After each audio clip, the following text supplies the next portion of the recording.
All right, we're here with Keizer Wheels booth. Have some big news going on in the sprint car world.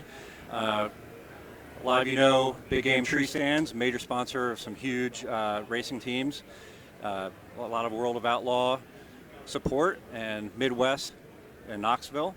So we have with us Bill Wright, National Sprint Car League, and Natalie Sather, both of which are heavily involved in the industry. Natalie, a former driver herself, and they're both PR marketing for the National Sprint League that's just been announced the last couple months, run by Todd Quiring, Big Game Treestands.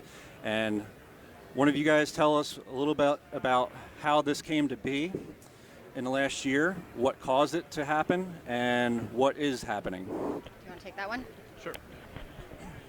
Well, like you said, Todd Quiring, he really had a vision that he wanted to grow 410 racing here in the Midwest, and putting up $350,000 in point fund for this year, and that's really the basis of the whole thing. And we've kind of taken it from there and built a schedule. I think we're up to 28 shows by now, and we're in 7 states in the Midwest. And the real key for it was Knoxville Raceway's buy-in of it, and that's where it was started, and they bought in, and that was great for us. We have 4 shows there, and everything is built around their schedule. So a driver in the Midwest can race both our series and at the Knoxville Raceway on a weekly basis.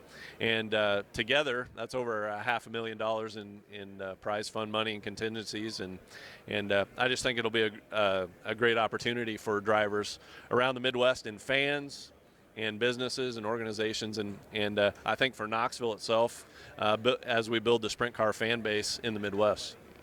Good. What are you guys doing differently that the average series, USAC, All-Stars, Renegade, Outlaws, what are you guys doing differently with NSL that's going to set you guys apart from the other mainstream series out there? Besides just being logistically where you guys are at, servicing those racers, what media, what do you guys are doing physically and mechanically behind the scenes that are trying to improve on what has been out there for the last 20 years? One thing with the NSL, which bless Todd's heart, I came on board and had a lot of different ideas, working and racing for different organizations, and wanted to take things that I've seen and, improve and do differently. And one thing that's my goal this year is to really get the sponsors and the fans and the drivers really all interacting with one another. I think that, sometimes we don't get to know the sponsors well enough. The fans don't get to know the drivers well enough, and the fans don't get to be involved enough. And that's one thing that I've had a couple ideas that I'm really looking forward to. Bill and I were just talking about earlier today, that to get the fans more involved, get the drivers more involved, get the sponsors more involved with what the drivers are actually physically doing on the track. I want people to come to the races and have so much fun that they just want to continue coming and have it be different than any other series that's out there right now. The less business that these sponsors are doing, the less income they have to help us out and do what we love. So that's a big part of what's happened with these new ventures and some of these series that are popping up to kind of correct the mistakes that have happened in the last 20 years. And that's just opening up new opportunities for people like ourselves, and we're stepping up and trying to do our best. And thank God for people like you guys, and especially Todd Quiring, using his basis in business and networking to bring some of that opportunity, which this stuff costs money. And without guys like him and successful car owners to help bring new blood and money into the sport and let us kind of farm that.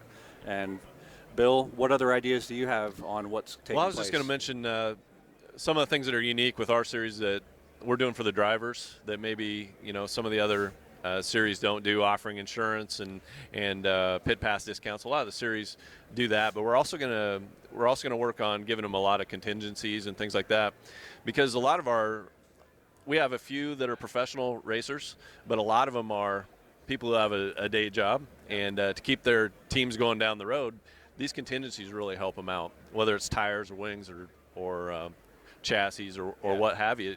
It keeps them going down the road, and I think we're going to step up and be one of the top series as far as taking care of our drivers, as far as give them tow money to go to the next race. Our merchandise trailer is going to offer them the opportunity to sell their items through our merchandise trailer.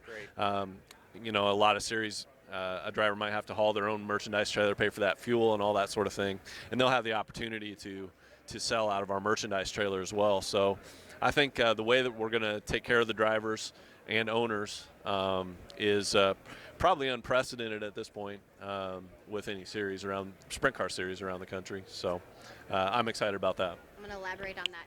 When he's talking about the drivers and everything, and I want to for sure elaborate on the sponsors. That's one thing when I've been talking with different sponsors this year is I want to make sure whether they're, for example, the Minnesota Mafia, they came on board for the Fast Time Award, whether it's the Minnesota Mafia that's giving $200 a night for our Fast Time Award to, the main sponsor. I want to make sure that everybody gets plugged. So at the end of the day, it's not necessarily what our sponsors can do for us, it's about what we can do for our sponsors. Right, because without the sponsors, it's obviously team effort with the drivers, sponsors, everything, but the sponsors is what keeps the drivers coming to the racetracks, keeps their cars on the tracks. And I want to make sure whether it's the little guy or the big guy, they are recognized at every single one of our events. And one thing differently, besides our drivers being able to sell their merchandise in our merchandise hauler, is I've offered the Minnesota Mafia, they can sell their merchandise in our trailer. If, for example, you guys wanted to come and sell your merchandise in our trailer, giving our sponsors the option to sell their products in our trailer as well is something that I haven't seen with any other series, and we want to make sure that we can give back to our sponsors just as much as they give to us. Can't thank you guys enough, and especially Todd. And any closing thoughts? Well, we've made a few announcements here in the last couple days. One of them that the Front Row Challenge this year is going to pay $20,000 to win. Wow. And several of our shows are going to have special purses. Our base purse is really right where Knoxville's purse is, $3,000 to win and $500 to start. And but we have several special races that are going to happen that are going to be big events. So I just urge people to go to our website, nationalsprintleague.com, or to our Twitter at NSL Series, or our Facebook page, and just follow along, because we have announcements coming on all the time, and we're just trying to keep up to date ourselves. So it's great the response we've had from people, and we haven't even had an event yet. Yeah. And from partners and drivers and everything like that. It's just really exciting, and I think in the days and weeks to come, you're going to see a lot more announcements from us. Cool. We'll wrap that up for the National Sprint Car League, and hope to see you at any of our events in the Midwest. And if you're traveling through the breadbasket of the heartland of America, you know where to find some excitement.